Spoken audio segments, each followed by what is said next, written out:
Hey all, welcome to another episode on SaaS System Integrator Partnership Podcast Series. Today with us we have Mr. Jagdish Mitra, the former Chief Strategic Officer of Tech Mahindra and also founder CEO of Humanize Tech. Welcome Mr. Jagdish to our show. Thank you, Shankara. Thank you for the opportunity. Thanks a lot Jagdish for your time. So before diving deep into our conversation, why shouldn't you introduce yourself to our audience?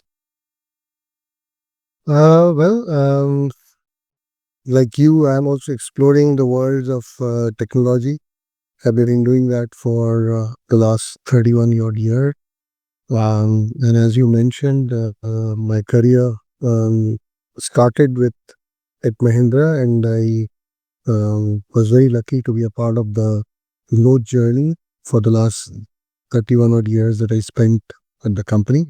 And since then, this April, I decided to move on and start a new venture, which is humanized.tech.ai, primarily focusing on what I think will be the big growth opportunity around the services world with a little different approach.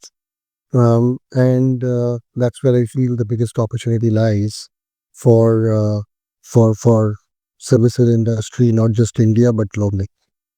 Oh, congratulations Jagdish. Welcome to the startup club. So I think a little more about what is Humanist Tech does, so that there are a lot of people might be viewing. There is a possibility they can reach out to you, partner with you. There is an opportunity, Jagdish. Sure. Humanized tech, I think what my thought process, Shankara, is that it's at the end of the day, there are a few transformational changes that the services industry is going to witness.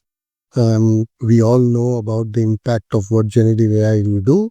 Obviously, a lot of people have started questioning the speed at which that impact will have, and so on and so forth. I don't have answers to that, but I definitely feel the services industry, even 3 years from now, in a different entity. Primarily because I think the speech in AI will definitely have a very large impact on the overall life cycle of business, as how tech is implemented, how technology is supported, other, and so on and so forth. But the whole opportunity, I think, really is around the whole impact that businesses at the end of which consume. So they are constantly focused about the speed at which uh, technology can make an impact on the business. And I think wired or spend money on technology is primarily because end of the day, the organizations can grow are the main reason why technology exists. So we think that there's going to be a big opportunity around that world. We think that the speed at which generative AI and one of the biggest opportunities that businesses will start to see is primarily going to be around SaaS. And today, software as a service and Gen AI combined can make a humongous difference at the speed at which changes will happen and the speed at which businesses will consume that change. SaaS, as you all know, is a well-defined paradigm. People are using it and it's on the growth. Earlier, it was just on the horizontal functions, whether it is customer experience or business process or enterprise operations. Now you can almost define a complete businesses, whether it is in the telecom industry or whether it's in the banking industry or the manufacturing industry or travel logistics or you just name it, then there is a SaaS product or a SaaS service available to be able to operate on that business function, that industry's business function. So you can almost create an entity, and today's startup world is all about that. When businesses are setting up their own business in any industry, they are not looking to build everything from scratch. The world is primarily going to be about plug and play and use of consumable services so that the speed becomes of essence. So what we are trying to drive and get an opportunity around or ride the wave, if you may, are the two technologies that are going to have the biggest impact on speed. Software as a service or SaaS, low code, no code platforms and generative AI. That's the two key focus areas. Oh, fantastic, Jagdish. I think apart from you have a long stint with the Tech Mahindra, you had a ringside view of very large GSIs, right? So this is a very general, not very specific to Tech Mahindra as such. It's like all the GSIs, apart from having a huge bouquet of service offerings, right? They also keep coming up with a very interesting product offerings, right? So, how do you decide whether when it comes to new opportunity, how do you decide like hey, can we create as a service capability or can we develop as a product? So what are the thoughts and how do you go through it, Jagdish? I think there's a very clear distinction in most large GSIs. Very last couple of years or even more than that, that there is got to be a role for solution accelerators. There's got to be a role for platforms. Very loosely used word platforms, but primarily software tools and techniques to be built so that people can deliver their services in a slightly more repeatable manner and in a faster manner. And therefore, earlier, while I think most GSIs had a unit, had a combined view of life, I think sooner than later, the companies that created separate units for building these software assets and kept it separate from the way services business runs, but yet managed to keep a bridge between the two of them so they each leverage each other, are the ones that succeeded. The others, if you measure one, it's like measuring one particular type of a cricketer. As we understand cricket so well in this country, he's a one-day cricketer. You can't measure him on the test match credentials. And similarly, a test match cricketer can't be measured on one-day credentials because they expect different behavior from them, and therefore their training, their skill, the deliverables, the outcomes, they're all geared towards one or the other. And if you measure one on another parameter, you're bound to fail. And I think that's what happens when you combine the structures and organizations together. So ones that have been able to keep it separate, keep the teams separate, keep the goals separate, keep the investment separate, but that someone at the top understands or the strategy understands that why they are doing what we are doing has worked out. Um, there are many examples. I mean, most of the people tend to focus on accelerators and so on and so forth. Some like the TCS, or some like Infosys, or even within TechM, we did some work. We went deeper into an industry domain and built products and services around it.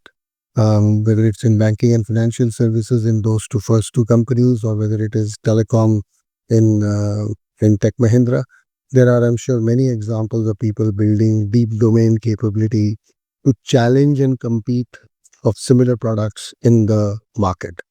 The decision is, I guess, to your question that started this conversation, the decision is very much about like any other opportunity, whether there is an opportunity that's likely to scale up, whether there's an opportunity that can be benefited by repeatability, and that's typically the call that one needs to take to whether to develop it or whether to build only services capability.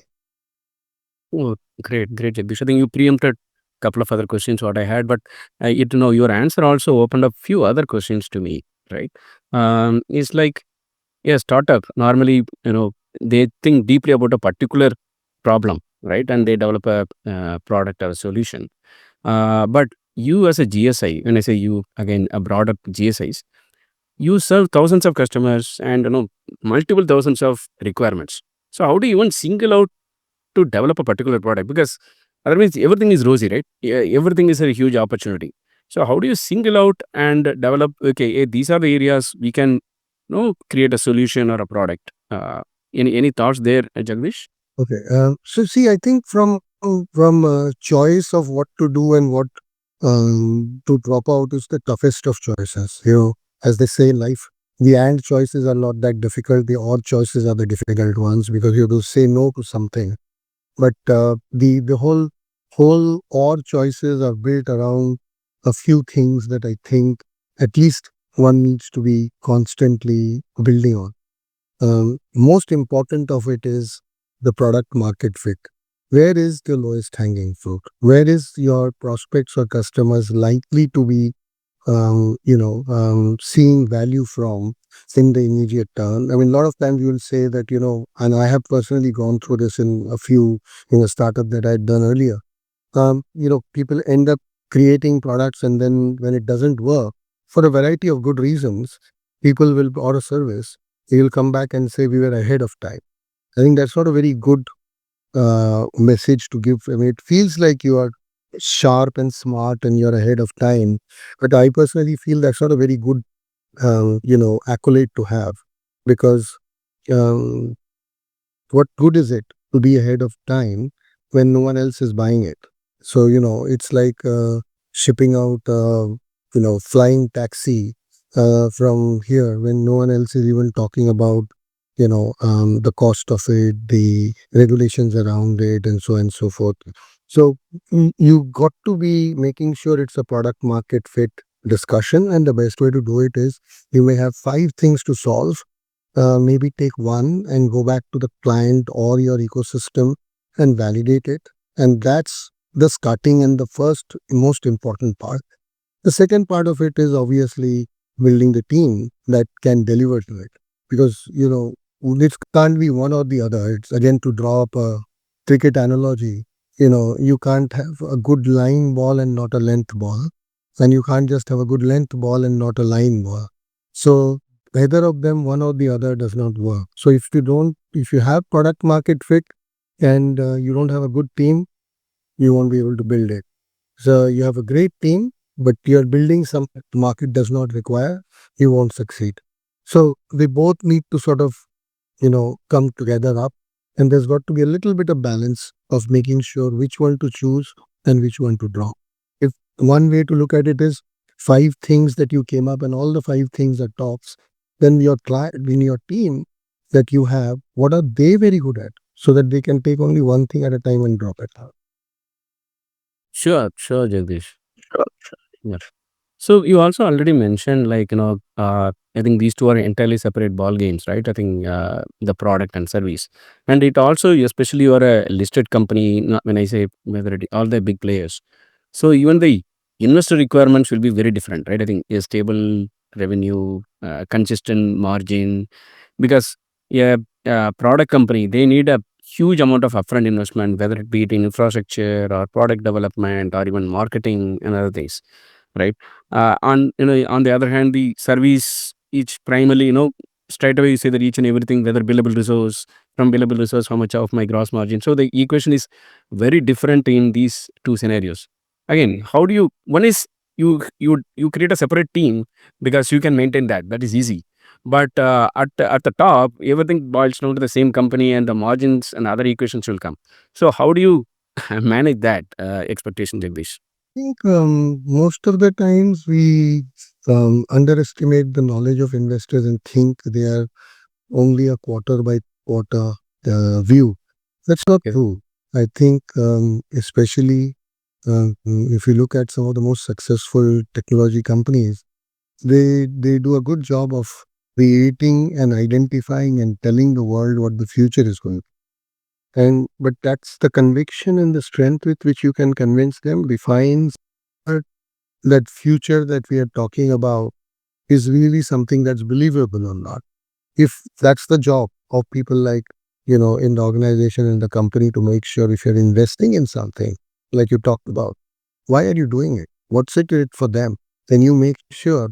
We all do. I mean, listen, we all know very well that if you look at, any of those, good for you today or what is cash for cow for you today will soon become a dog, in the sense it will not generate the amount of cash that it's supposed to generate with you because of natural evolution of technology, of consumer preferences, of business growth, and so on and so forth. So unless and until you have this capability which is going to fill that box that is going to move out, so the story to tell people, and the more convincing you are, whether it's, we look at examples of Elon Musk or many people like that who do it so very well, they present a story of the future, and then they make sure that the future, that story is believable, that story is how the future is going to be, and therefore billions and billions of dollars go into that investment of making that happen. I think that's the difference between telling investors that we are building something, versus why we are building, what will it change, how will it impact their business, how will it impact their company, and why making that difference is absolutely critical for the organization to thrive and grow. Sure, Jagdish, sure. But is there any, have you seen any real examples, whether within Tech Mahindra or in the whole broad sector of GSIs, where they are able to successfully develop a particular SaaS product and able to sell, may not be comparable to a full-fledged product company, but at least decently able to sell to a lot. I'm not too sure about the SaaS. I'm not too sure about the SaaS product part of it, that we've seen in TechM while I was there.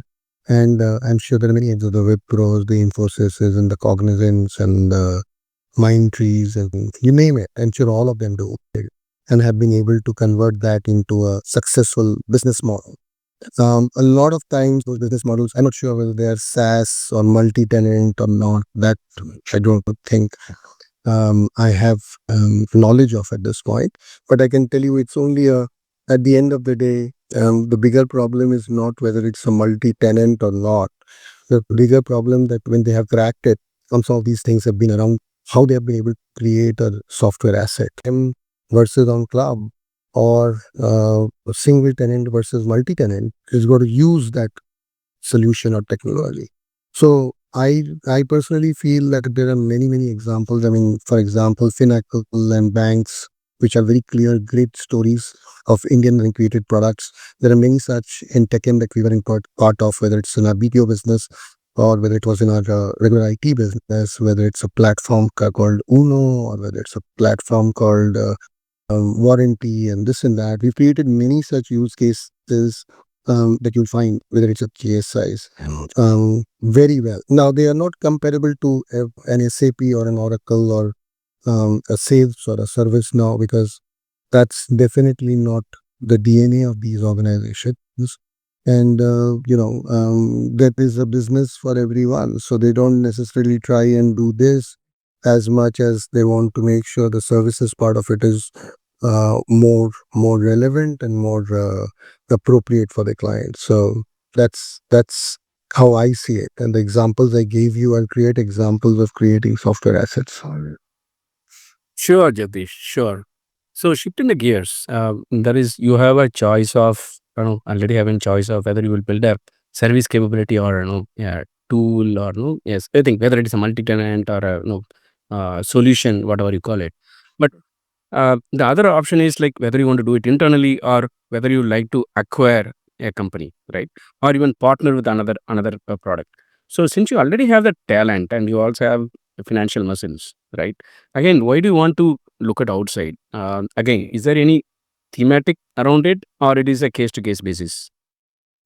When you say outside, you mean why does Yes. one need See, you see an opportunity in a BFSI, right? You can develop a product, right? Now, uh, you I think that not only I'm saying all the GSA, they have the capability of developing. Know they have know-how, they have a team, they can code, they have financial resources to even back for some time, right? But then why do they look out to partner with other product, right? So that's what. Is there any broader theme, or it is depends upon the kind of IP the other company brings in, or the kind of use cases they already solved, the kind of customer they already means track record they're already proving. So how do you really? Because probably I may be repeating it again. It's like you have all the required, the check boxes, right, to do that. But then why do you still no go ahead and partner with others? Well, I think for multiple reasons. One primary reason is that what you're trying to build, if it has already been built and is already time tested, why reinvent the wheel? What are you going to gain by reinventing the wheel? Unless you have a very disruptive thought process and an idea that is going to change the way that product is consumed, priced, and accepted, right? So therefore, there is no reason for you to, start focusing and repeatedly build something that has already been built. So in most of the cases, the partnership is with people who have already built this. They have invested and built this. They have definitely have time to their advantage because they started a lot earlier. They put effort and money to constantly scale it. For one to be able to build and build at scale is not going to be easy. Therefore, what's the point in building it? That's number one. Number two, one of the main reasons people look to acquire or partner that capability is time. Time is a very essential need for business to succeed. What is required now may not be required in 4 years' time when you'll be ready. And therefore, if it is already available and required now, why wait for 4 years? Because by that time, 4 years, the world may have moved on or the technology may have moved on, and you are again trying to build something that has been done. So, time is the second one. Third is probably a more important particularly what people think of is that do we have the people or talent to build something like that? And fourth, do we have the money? Money I kept predominantly fourth because I think in most of the GSI's case, A, the money, and B, for anyone, today's world is flush with funds. If your idea is good and if your capability and your track record has been good, getting money is not as much of a challenge. It's the first three. What is your idea different? Secondly, how long will it like you to take to build it? Third, do you have the talent to be able to build it? If these three don't add up, it's always better to either acquire or partner. Got it. Got it, Jagdish. So, probably, a different point is like, when you have a product internally, right, and you want to, as a GSI, right, and you have a limited set of customers, right? I think obviously you have thousands, but even then it is on the whole universe, it's limited. So, is it a boon or bane having existing customer base in one side, but it's also limited, right? Comparing to a standalone product, right, which can go and partner with every GSI, and the base could be far higher, right? Um, have you come across any situation where the the ability of going out to the market because you're a GSA and the other GSA is not ready to partner with you because the conflict? Have you seen any such cases, Jagdish, or not so? See, I think if we are building a product, very few examples where people have been able to successfully delineate their services and product brands completely and sell it. I think personally, I feel if the product is right, people don't care. For especially for the GSIs, 500,000, 1,200, 1,500 customers is a very big base, and typically that's their biggest asset, the customer base that they have. I'm saying everyone's customer base is their biggest asset, but for a GSI, by the very definition of the last two words, system integrator, you have a great opportunity to understand the complete operations of the enterprise and whole understanding the asset and the knowledge that these GSIs have created of the clients are tremendously rich. They know each aspect and part. Shankara, it's not one small whole. You're sort of stitching a thing together. You sure that you understand the organization's business process, a GSI strength. So, but to answer your question, I think the number of customers most of the GSIs are is enough to understand whether there is a business requirement or the product you're building succeed or not. The second part of it is the other GSIs or whoever else partnering with, competitiveness in certain sense of two companies. How do we make sure that that product actually fulfills? There are many cases. I mean, we have used in my previous avatar, we have used competitive to be able to pitch for businesses together with very different alliances, whether it was with Wipro and Tech. I think many examples of those collaborations working together, HCL product and then taking to the market.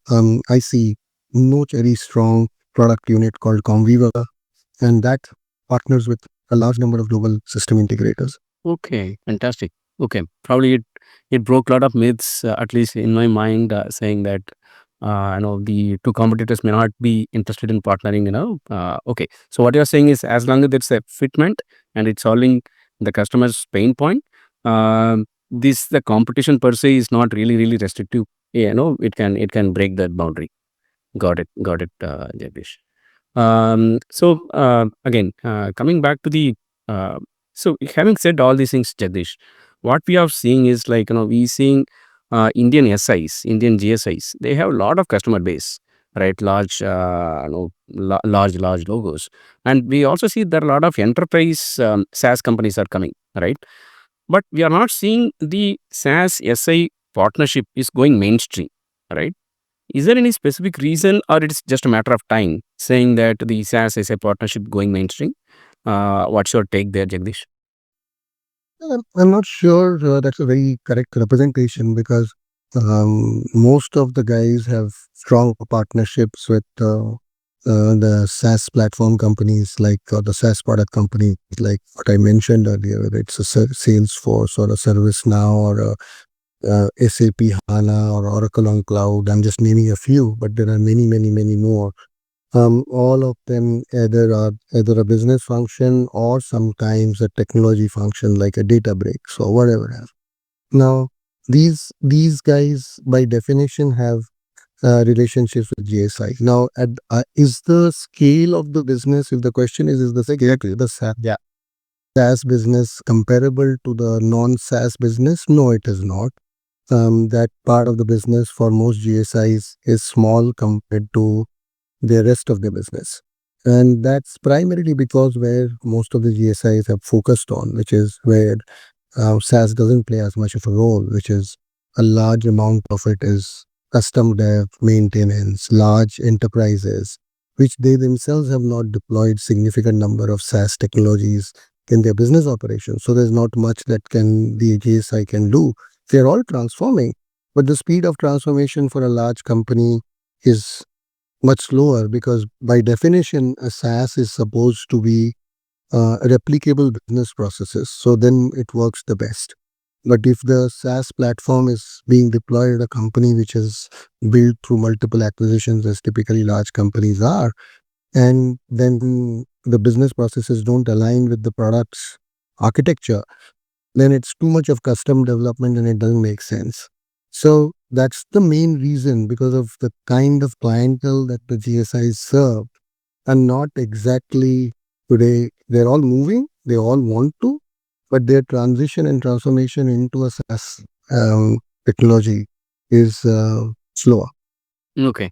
So if we then ask a question slightly different, saying that if a SaaS company, right, want to partner with a GSI or even a SI, right, what could be the basic criteria? You would say that, hey, if you have these kind of check boxes, right, in terms of the revenue or in terms of use case or proven track record, what could be that, if not an exact number I'm asking for, but at least what are the adjectives you will be able to throw there, Jagdish?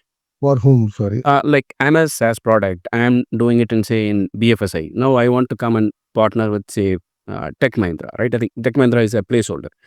But say that, hey, if you are fulfilling these criteria, then at least you can think of it, or you might be too early to aspire to be a partner to a SI, right? So what could be that criteria, Jagdish? The same one that I mentioned earlier, Shankara.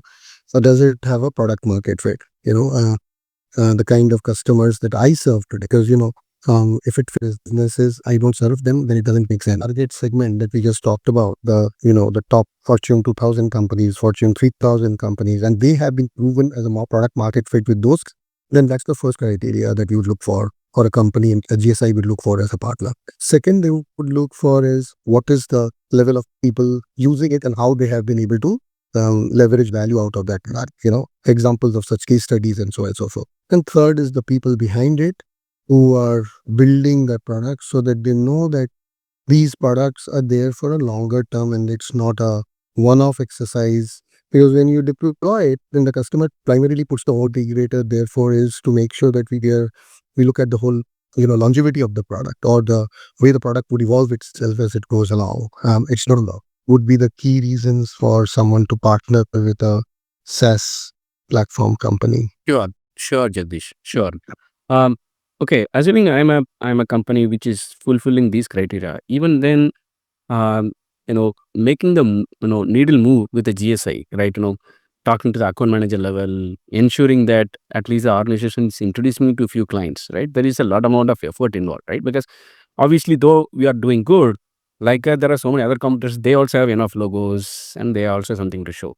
So again, uh, what else they can do to get attention? One is at the top level, right? Either the capability head or the CEO or this one. But even at the at the ground level, what are all they can do to ensure that they are getting representation with the client? Because I'm sure you would have witnessed, you would have experienced so many times I know there is a much of press releases, but unfortunately, things don't happen on the ground, Jagdish. So, what is the success? Where you've seen that in some places where it has happened successfully, what they have done it? Yeah, I think it's a very, very difficult problem to crack. Because who are going to the same system integrators. The system integrator has many choices. Um, Relationship and being able to be persistent. So, those where you are built in a B2B world, you have built a relationship, stick to those. See that some of these product relationships or small companies building products, the relationships have not succeeded because people tend to lose focus and then go. But if we are solving a very pretty and I'm replaying the rule of let's say to me and saying that I would love for Tech Mahindra to partner. What would get me real good insight and in interest is where you've identified 4 or 5 clients of mine, gone deep into their research, even to the extent of those who've gone and met the client, and have proven to them there is a problem that needs to be solved, there's an opportunity that we can really target together. And that warmth of the 4 or 5 clients along with the GSI creates success. What does it mean? That you'll have to therefore invest time and effort and make sure that those 4 or 5 clients that we are talking about have actually got a view of the product and the solution that you're building. And then you are sort of the nothing attracts a large GSI or any GSI for that matter more than saying that the opportunity is now. And the way the opportunity now is like qualified by saying, having done your own customer homework, your own engagement with the customers that these guys have, and then going back to them saying that, hey, listen, I've spoken to following bank or a following telecom company or a following manufacturing company. They are your clients. This is the problem they're facing in this particular area. We have spoken to them and this is what they're doing. We understand that this can bring value, but we don't have access. We are a small company, etc., etc. But if we can combine our hands together, it will work. And I have seen the partnerships work on those bases rather than saying, hoping that the regular GSI will simply try to sell and look for your leads. Other things are hygiene. How often are you as a SaaS platform guy visible with that segment within the GSI? How are you making sure that they are constantly, you are top of mind if an opportunity comes by? So the marketing activities have to continue. But the most ones that make a difference is when as they say, when the iron is hot. Okay, got it. That means they need to make the upfront investment. So probably it may look like for the first deal they make, and in a way might give that in a platter to the SI. But the opportunity might bring is like, they have a huge amount of other client base, which once the sales team see the success, they will be able to introduce to the other leads, right? Um, got it, Jagdish, got it. So shifting the gears now, there is a lot amount of AI. I think we also everyone is talking about AI, right? With that background, how the SI game is going to change, right? And also couple with the SaaS, right? I think the SaaS is mushrooming, right? I think obviously generative AI is there in every SaaS, but I'm saying keep the AI also separately when the SaaS is solving very very unique niche problems, right? How the system integrator role is going to change in these scenarios, Jagdish? It's what we are building. We think the system integrator's role in the future is going to be very deeply different. It's sets and tools that get embedded in our whole services business. It's going to be a very positive momentum towards adopting SaaS, low code and no code. It's not going to be opportunities. And I think that's the role that the system integrator will have to play, which is one of making sure that if you answer the very fundamental question in which we started, and we hope that we can answer at Humanized Tech .ai, that we will be able to get you to the market fastest. We'll be able to help you change the fastest. I think speed is the only essence of future. And the future will have to be about companies and system integrators that can bring in speed of delivery, speed of service. The speed of delivery and speed of service, a lot of times will move away from being able to have thousands of people who can do it versus technology assets and deep domain expertise that can come in and do it faster. So, I think the scale part is not going to be about the volume of people. The scale part is primarily about the speed at which you can deploy units of software or units of business transformation change agents, which can be plug and play. And that's the nature of the work that the services industry is primarily going to move towards. More predictability in terms of time of deployment, price of deployment, units of deployment. And that's what we are trying to do. We are trying to do this whole paradigm called services as a software. So you can actually package units of services and say, this is what I'm buying, this is what we'll deliver. And I think we have been talking about it, but the future is primarily going to be about commercial contracts, which are more value driven rather than anything else. So it will probably be more about what is the business impact on supply chain? What's the business impact on a particular part of a business operations in an enterprise? Could be customer experience, could be those, commercial, we can deliver value and what a percentage of that will the services company, right? Sure, maybe. Sure. Good perspective.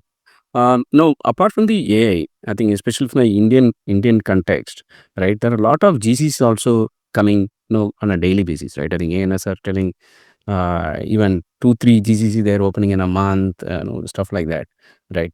So uh, I think what I also understood from talking to a few people is like probably the GCCs are going far deeper into certain work, like doing R&D and product development sitting from here, comparing to an SI which does a very broad set of work. But again, this also has some kind of impact. So how this will change again from the SI point of view, Jagdish? That is one. And number two, is there any opportunity for the product companies to come and sell to them, right? The GCCs is a indirect way of selling to the the large enterprises in US and Europe.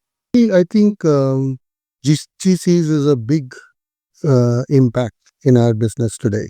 In the IT industry, from an industry perspective, that we are seeing, it's not just limited to large companies anymore. It's also smaller companies coming to India and leveraging the talent and the capability. That's one impact. The second impact is roles that the leadership in the GCC plays in the whole large, from not being just capacity builders to become thought leaders. Speaking to someone from a Germany large company about how a whole innovation center or the R&D center is being built here. So that, to me, the GCC growth is a great story for Indian talent and the infrastructure and the ability to do business in India. I think the opportunity for system integrators, the GSIs, are all dependent on what their future with the GSIs are, GCCs are. If they see it as a conflict, they will not see growth opportunities together.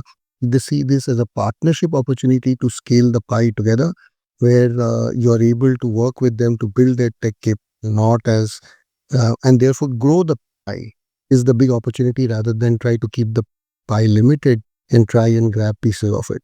The moment you start thinking about grow the pie, I think you will create business for each other. If you think about how to survive in that smaller pie that exists today, then it's always going to be a very competitive dog eat dog world with a lack of trust. I understand, Jagdish. About the product companies, is there are you saying probably the same extension of the question? Yeah. So Are you saying I think it's a great opportunity for product companies. They have a set of buyers who can take them international, who can take them to larger enterprises globally. So yeah, as I said, the decision making and the capability, if that is being within a large GCC or a mid-sized GCC or a small GCC, are extremely positive ones. So there is no reason why um, we shouldn't be able to engage. The product company shouldn't be able to engage and grow that segment, grow in that segment. okay? Because no, we interacted with a few GCC leaders, right? There are few of them told like he is still a BPO, probably old wine in a new bottle. From the other extreme, people saying that hey, we are doing cutting edge product development here and procuring stuff. So these are all two end of the spectrum, right? So if I'm a product company, I want to do some GTM in targeting these 1800 plus and keep growing. So is there any kind of again, I'm not asking for a exact number or anything, but is there any kind of saying that, hey, are they buying technology from here? Either they're buying or are they able to really influence? What is your broad sense, Jagdish? I think my answer would be yes. I mean, there will be always those that would probably still continue in the format that you talked about, and they will take a longer time to change. But there are enough and plenty examples of people who are taking decisions here, who are who have a C global technology leadership uh, table that the organization has. Their voice, their opinion, their scale is a very large one. And a lot of cases on the other extreme have people reporting from sitting outside into these guys as leadership because they would find talent here that is absolutely the right talent that they were looking for. So from that perspective, it's I think focus on the ones. My advice to the companies would be focus on the ones based on the leadership and the roles they play. Don't focus on it just on the basis of scale and size. Got it, Jagdish. Any known, I think, any known thing where they have done some examples where people can think of, like an IA in BFSI someone is doing, or any no names, or not really? Well, I think I don't can't give a specific name, but you name it. I mean, today all the major banks internationally are here in India. And now, whether you want to go to a Deutsche Bank or a Citibank, has to be a research based on the fact that what work they do, and what the leadership's responsibilities are, and then decide which one to go after. Sure, Jagdish. Sure, sure. So we are almost coming to the end of the show. Thanks a lot for your time and the valuable insight you're sharing. Any parting thoughts you would like to share to especially the SaaS founders in terms of looking to the SI partnership and GCC sales? Well, I think first of all, thank you, Shankara, for the opportunity to talk and give my views. I think the next future of growth in technology here in India is these two segments: SIs that are focused on SaaS only, and product companies that are focused on building SaaS platforms. The faster these two come together, whether they are, in their process of building and partnering, whether they are infrastructure related deep or business operations related deep or enterprise operations related deep, the more and more the SaaS guys can embed new tech like Gen AI or whatever else that they're doing into their platform, the faster they'll see adoption. And the faster they partner with GSI, doesn't matter whether it's a size, whatever is the size, um, they will jointly, they will hunt in packs and win much faster. So look at partnerships as the core capability to succeed. Look at Gen AI as a core ingredient of your platform in order for you to succeed. Fantastic, fantastic. I think it sums it up well, Jagdish. Thanks a lot again for your time. Thank you. Thank you, Shankara.